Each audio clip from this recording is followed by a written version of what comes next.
บ้านเฮาจังสีเขียวบ้านไหนเด้การบ้านเฮาจังสีเขียว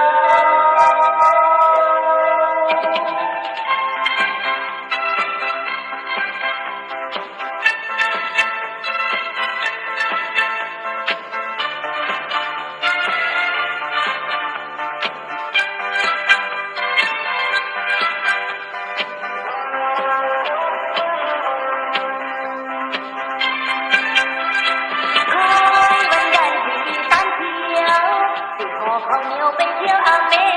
ริกากินสเต็กเนื้อสันฟังแก้วปลาร้าเบาภาษาฝรั่งเย่เย่เย่กับเพลงมันค่อยไปค่อยฝันของเมืองไอ้กันแสนดังห้องลำเตยเย้ยเขามารอที่สักครั้งกระตั้งสยามร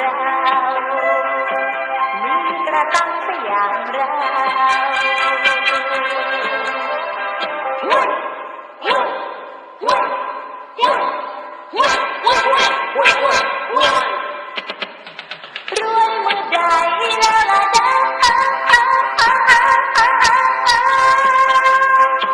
บ่ต้องหาเรื่องหมู่เฮาใช้ดอลลาร์อยู่เมืองเขาบ่เป็นลาวอยู่ต่างแดน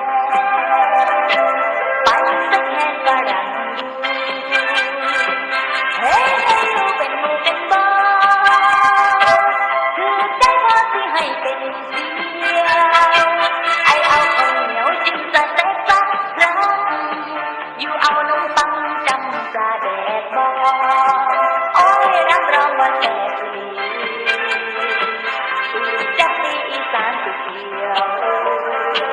ยานหอข้าวเหนียวไข่แห้ง